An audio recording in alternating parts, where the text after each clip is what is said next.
Hello, everybody. This is Dr. Francois again in Sri Lanka, and I have a very special guest today in United States. We have today Jacob Cooper.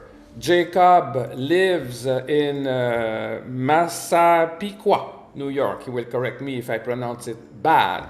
That's And correct. Jake is correct. Thank you. I never went to your place, but I believe it's near to Long Island, isn't it?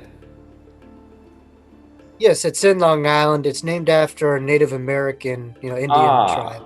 So, well, all right. So Jacob is a social worker. He's a clinical social worker. He's also a Reiki master, an hypnotherapist, and he works in past life regression therapy. He's a psychotherapist. He works with individuals that are diagnosed with cancer, with developmental disabilities, with elderly people. And also, Jacob is an author. Is going to talk about his book also today called Life After Breath. So, before we jump in the pool, welcome, Jacob. Thank you so much for being here with us today. it's an honor. Thank you, Dr. Francois. A complete honor to be here with you. Right, thank you. Well, Jacob, start by introducing yourself and tell us how did you came out to do what you're doing today? Because I believe that it comes from a certain path, right? You didn't jump into that field right away. So talk about your journey. How did you started your career? Yeah, I'd be selling my, generations and family short if I didn't give them credit. And I know March is, ironically, today is March 1st, and it's Social Workers Month. I say every month should be it because we do a lot of good work. But I come from a generation of two other clinical social workers. Sorry, my father's a clinical social worker. My grandmother was also in, and so it was very much a humanitarian family. And I grew up from a very young age in understanding the value of service, the value of helping out, those who are, kind of marginalized, oppressed, physically, emotionally, developmentally delayed or impoverished. And, so from a very young age, I was very much, kind of brought into a home with those value systems. But I think also there's a other education system interplaying with that, and that's my own near-death experience, which Life After Breath, speaks about on a direct or subliminal basis almost throughout the entire book. There's a memoir component to it, but it's based on my near-death experience in infancy. And the title Life After Breath came from when I was, suffocated due to contracting whooping cough, and I had no air to breathe in, much like today, what's happening to people in the upper respiratory virus and people Oh, directly or indirectly, feeling out of breath. And so when I felt I had absolutely nothing, I was able to be in the presence and the awareness of all that ever is and ever was. And so it's my goal to give back what I was given at a very young age, which we were all given, which is the breath of life, the breath of, as I say in the Hebrew language, ruach, which means the wind of God, the spirit. And so I think when people are quite deflated and out of air, out of oxygen, my goal and my passion is to give back what I was given at a very young age, and even before the near death experience, is to give life back to people when they're feeling lifeless. so the breath is central in your life, right? And you came out to use it in learning energy healing. Also, you're a certified Reiki master and teacher. So how did you came out to, I would say, slip into this energy healing field? Right. How did you discover energy healing? Well, from my near death experience at the age of 3 years old, I experienced the angelic realm. And I speak, a lot more thoroughly about this in my book. But I was in the presence of an infinite array of amount of angels. And I was aware that angels are not some beings totally far out there. They're right here, right directly overlaying this reality. It's just a thin veil above us, and just like a dial slightly, difference. It's a very small difference, and they're right here. And what I saw and understood with the angels is they were just very uniformal, but they were uniformal in what they were doing. They were sending love, they were sending healing. They were messengers of the eternal light of God in a way. God, the universe, whatever term your preference is. So from that moment, I understood that, very much this earth is a school, but it's also a school for us to learn what it is like to be a guide, for other people. And I think really it's as above, so below, and just embodying, you know, not bring the here, not bringing heaven down to earth, but recognizing that we are all a part of heaven here on this earth, and being there to really allow people to recharge, recenter back to their own, kind of place, so that we're solar beings connected to the infinite on this finite reality. But I was trained through a couple different practitioners from the William Lee Rand, tradition, um, who comes from the Dr. Mikao Usui lineage, from my understanding, of Reiki practitioners. And so, through a couple different years, it took me through a couple different practitioners. I was certified in Reiki. So I'm not one of these people who was certified one, two, three over the weekend. It took me a long time to familiarize myself with energy. I work with plants. I work with, just having like a teddy bear and learning how to do the distance healing, self healing, which is the bedrock of Reiki, practice. So it really, like, again, the near death experience was something that I experienced, but I was very passionate to give back to people what I had. It's almost a near breath experience because what I can understand from you, the breath is something central. So you are attracted to energy healing, you wanted to heal people. And tell us about this part of your experience in your, because you integrate that into your clinical experience right now as a social worker, and also hypnotherapy also, right? Past life regression and all that field. Talk to us about that. What are you doing? Well, I think breath is, from what I learned, the most valuable superpower that we have here on this planet. Without it, what are we? I mean, we could survive, I guess, on a ventilator, but we're learning now, obviously, that's a dicey situation. So from, being suffocated, I understood that the breath is what keeps us, obviously here in the body. But there's a whole other breath that we're connected to, and that's the breath of eternity, the breath of the infinite. And so really when we inhale, we don't recognize it, but yes, it's a physiological thing that we're doing, but it's also a spiritual physiological kind of exercise. We inhale, we inflate, we inspire, we exhale, we experience that new kind of elevated state.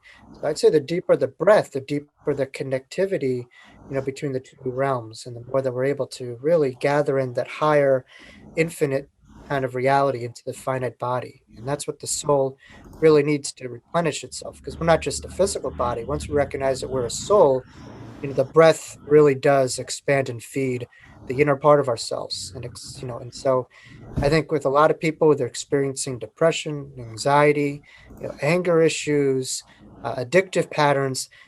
It's hard to find two things. That they have a very low self-worth. I usually find self-esteem in correlationship with comorbidity and mental health, but also that they don't breathe properly.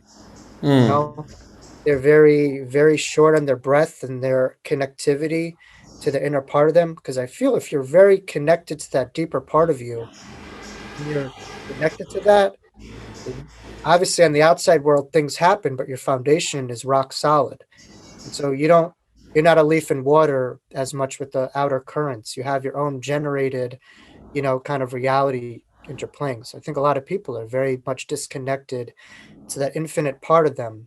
And so breath work is very much significant to The expanding. basis of your work, the basis of your life, right? Yeah. The basics of our life, by the way, not only yours. We live because we breathe. Yeah. Um, Interestingly, I found out by looking at your path that you, I must say, and you will correct me if I'm wrong, that I felt that you were your first client. You were your first patient. Didn't you do all of this to first of all heal yourself? Or am I wrong? Yeah, I never say we are all healed. Every day is a new opportunity to invoke, decision and desire to identify ourselves with the pain or the ability to generate the hope past the pain, through bedrocks of faith, inspiration, all those kind of things. So every day is an opportunity to remind ourselves of what we're truly connected to, not what we're experiencing on the outside. But yeah, from a young age, my book speaks about this. People think about the euphoric elements, about the near-death experience, and those are very much there. But it also complicates a lot of things too, where at the age of 3, you're having this experience, and you just have this whole other interplay of higher consciousness that is past, linear age, and that really kind of complicates, the linear development that happens in the erosion of our soul, the development of the mind and the body, and all that kind of stuff. Yeah, So the body also. There is consequences on the body to have that kind of experience. It's a medical a lot condition. of a lot of there's a lot of and at 3 years old you don't go around saying the word trauma. You don't know what that is until later in life. But when you suffocate, that has to be one of the more traumatic experiences, which is why I remember the event. It was, obviously the euphoria, which is out of the production of the brain, that happened from the experience. It was out of the body. So that's something you're able to retain. It wasn't produced by the brain, consciousness, but the intensified euphoria allowed me to really, the intensified, I'm sorry, trauma allowed me to really remember, the surrounding events of that particular day in 1993. But I think what's important is, the book told me that this wasn't just a human thing, that this was a spiritual thing, this existence. We weren't just here dropped, randomly here in this material plane, born, kind of genetic miracles, whatever, and here to pay the bills, get the degrees, all that stuff. But really, there was such a infinite higher intelligence beyond the scenes of this lifetime, far greater than our own. And That brought you there. that brought us there. That was a part of the charting period. And, this was an orchestrated, lifetime with an infinite intelligence, and so it really validated and allowed me to have the direct knowing that this was a spiritual experience. This wasn't just some random biological, biochemical, random material world experience. Yes, So of course. it allowed me to find some direction within the disarray that people have on their path. Um, So you were kind Seeing, of born with that because having that kind of experience at such a young age, as opposed to other people that have this experience at a older age, might have changed a lot of things, but you don't know that because as far as you are, it's a lifelong experience for you. No? How does it make you different? What is the, I would say, I can't find the word, but disconnection with the other realm that you had. How did that transforms you, and mainly how do you use it every day? yeah, I mean, I understood the importance of being a soul in a body, not a body without a soul. Um, that many people experience, and I don't see myself as anything unique or different, other than I had this shake-up period of consciousness, and that allowed me to just recognize that part of that infinite part of myself, that infinite part of reality that we're all connected to. But I really just don't see myself as all that different other than recall, basically.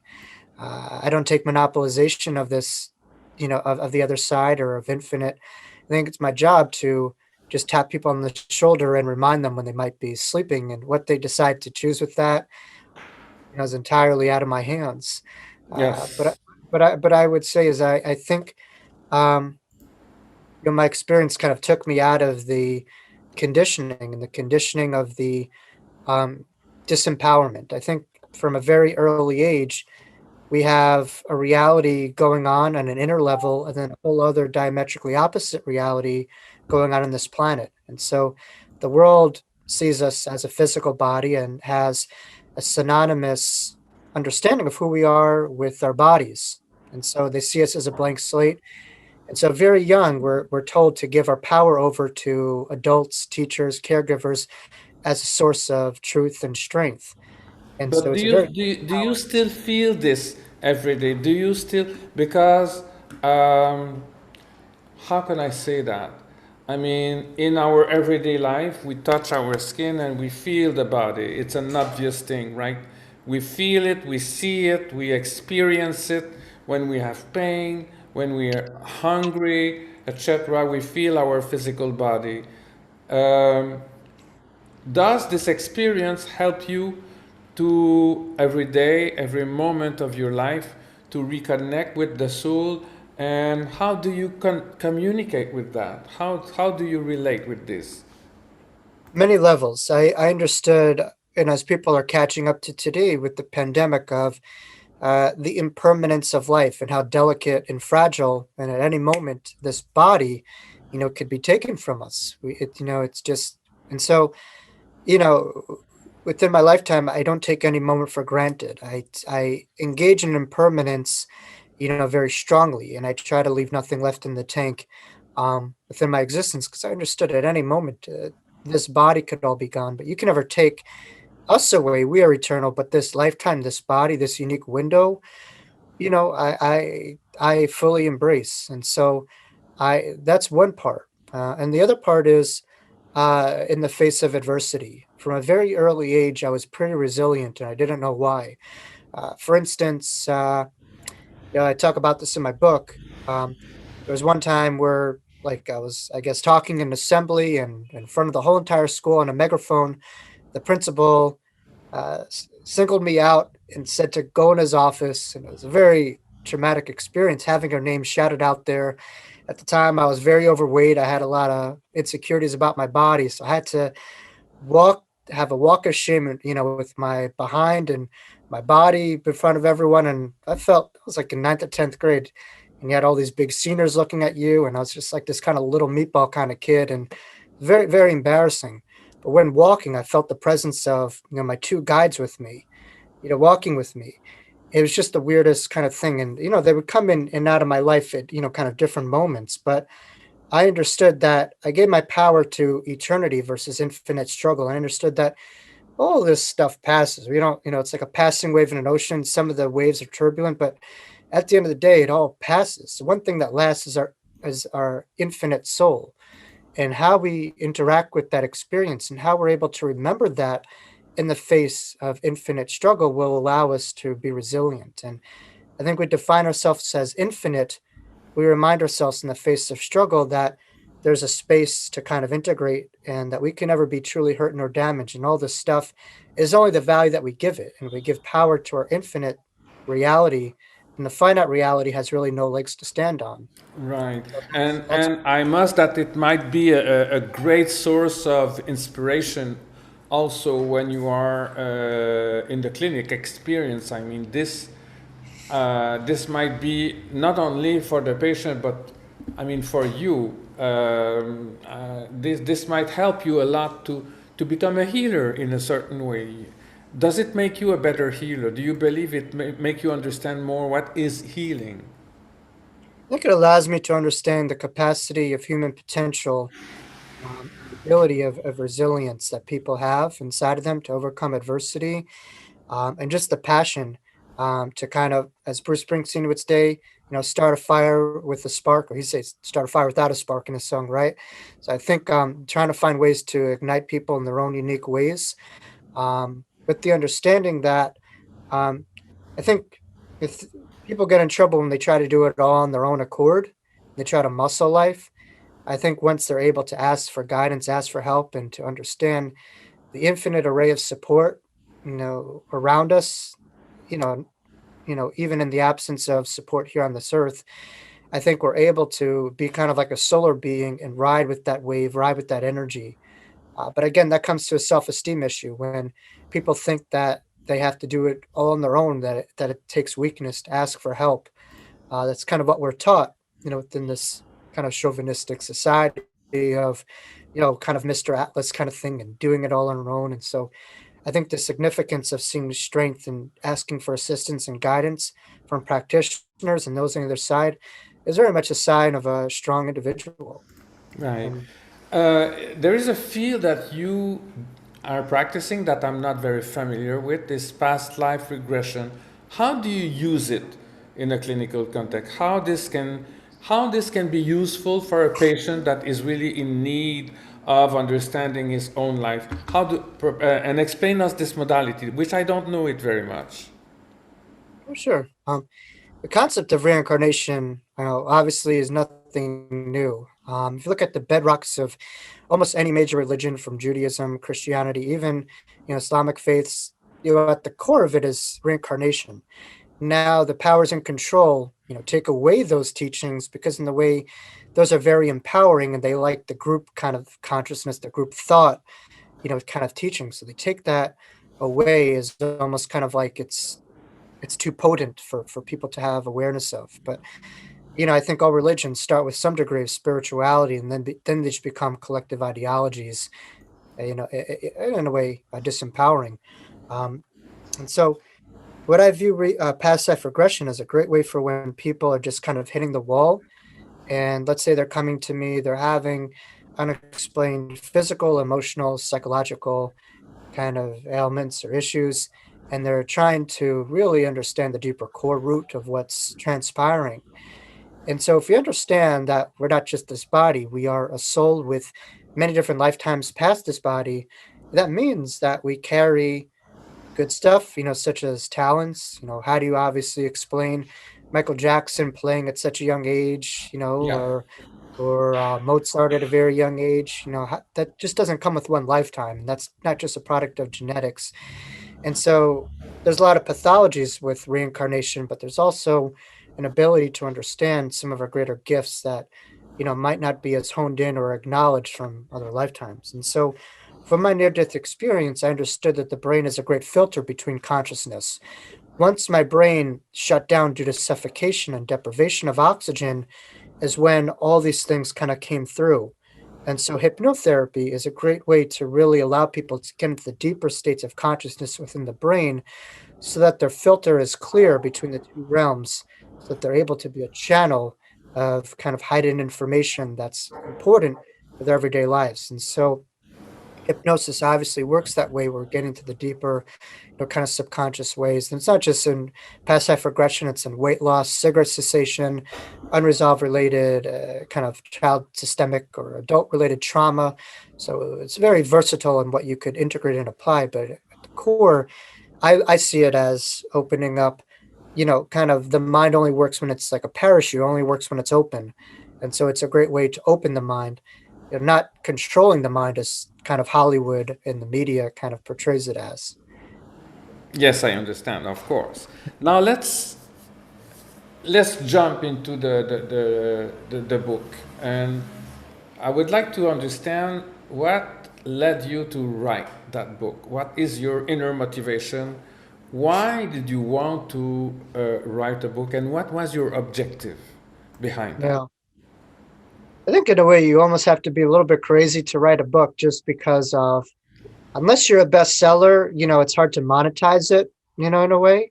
Yeah. So you take that off the list most likely, unless, you're, one of these big heavy hitters and you have these big, celebrities behind you, or back in the day you had Oprah behind your book, or it was on some talk show, or you had, a marketing, major team behind you. So that's not the reason. The It's not your reason case. it's not the case. I mean, it's always good, obviously to get compensated, for your work. I think that's important. You don't want to just be spending empty dollars and get nothing in return, but that's not the reason. The reason is many different levels. But as a kid, I don't know about you, but I would go into the libraries and go into um, some of the different sections, and I would see the smiling faces on it. I was in a dark time. I look at the Louise Hayes or Tony Robbins or Sylvia Browns of the world, and all the stuff like that. And I would just open up the book and open up a whole new world in me. And I was given that breath of life, so to speak, from those different books. And as a young kid, I always wanted to be on those same shelves. I always wanted to join these people and to give back what I was given. And I think so much of life isn't so much in the taking, but on paying it forward, right? Yeah. We're given something, it's our job to give it back in our own unique way, not just take, take, take. And so that was a big motivation, behind it. The other underlying interplay was understanding the book. And I think when we have an experience, much like a book on our bookshelf, if we're not kind of integrating it into this reality, if we're not telling the story, then just our books collect dust. What purpose do they do? Now, if people are literally opening up our own books, they're reading it, that dust is taking itself off, and we're understanding that we're all here as one. And if that's the case, we're here to make a ripple effect on our brothers and sisters here, in this reality, and to not be defined by the story, but to allow people to define themselves by hearing and being inspired by our stories so that they could define their own stories. So this And is so, what you wanted to do. You want to inspire people. You wanted to inspire people in a certain way. Did you do you think that you extended your healing career by doing so? absolutely. I think the one beautiful element of a book is, I could be giving talks in the Omega Institute or any of these big places, and that's great. But how many people are there listening? 400 people, whatever. But between the book and going on all these interviews, that's the one blessing of today is I'm able to not go on a plane and someone in New Zealand sent me an email saying they loved their book, or someone was in a hospital bed about a week or two ago and saying, what, your book, my situation is dire, it's difficult, but your book gave me that extra strength to really, go through this uncertainty and go through this treatment.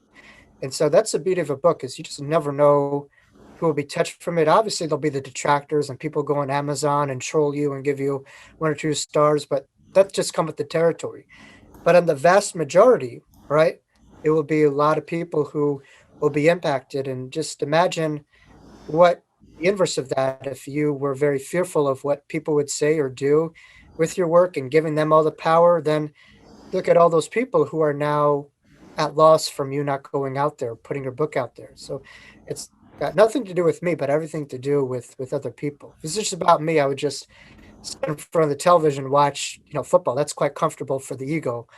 But what's productive for the soul is, unifying people, healing, giving Give healing back. messages, giving back and having the ripple effect on people. That's, I think, the ultimate drive of the soul is to leave something behind when the body goes. Yeah, and then you decided to write that book. Your first intention was to help them, but how would you help them? By telling your story, by what is your book about, by the way? Tell us about your book, and the content is directly connected with you, well, your experience. So what are you talking in that book? Yeah. So, people will just kind of define me as the NDE guy, near death experience guy.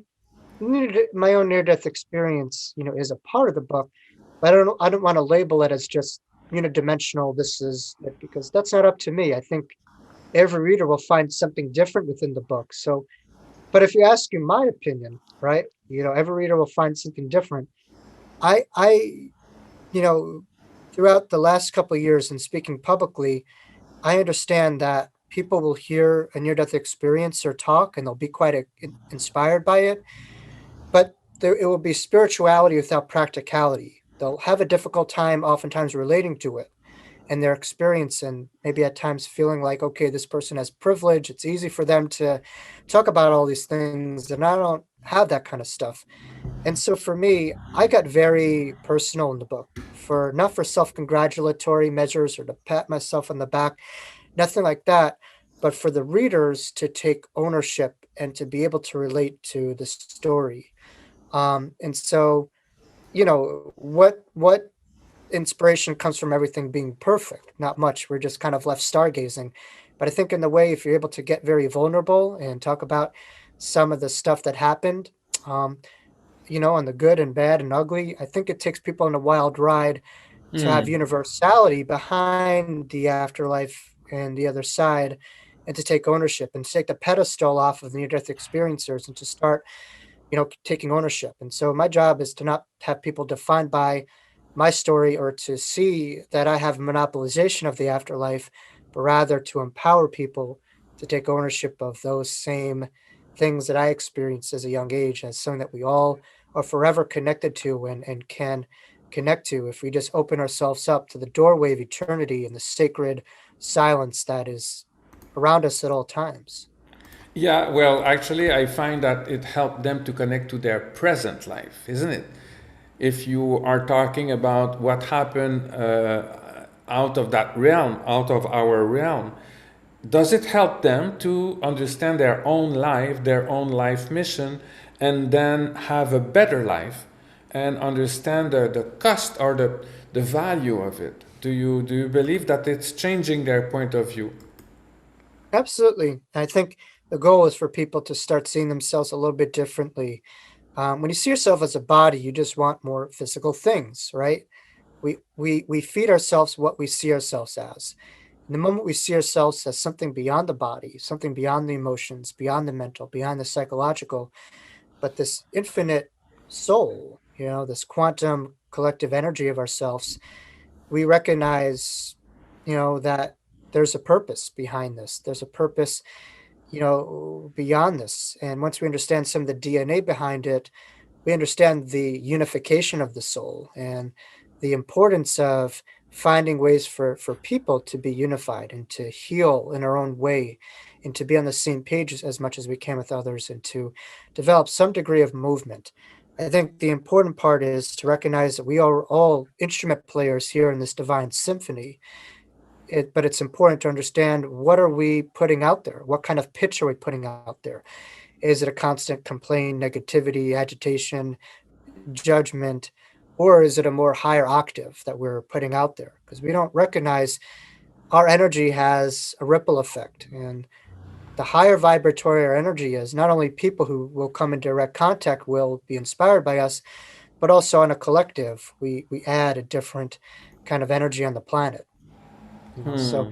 much like if you're going into the water and for, kind of like Exxon or BP and we're having an oil spill, we understand we wouldn't do that on a physical basis, because we see ourselves as physical beings, but on an energetic basis, we have to see ourselves as just the same direct, implications. And so I think it's a big responsibility and understanding as, energy and all this kind of inner world is in a way tangible in a way, and it has a direct causality and effect on us and those around us.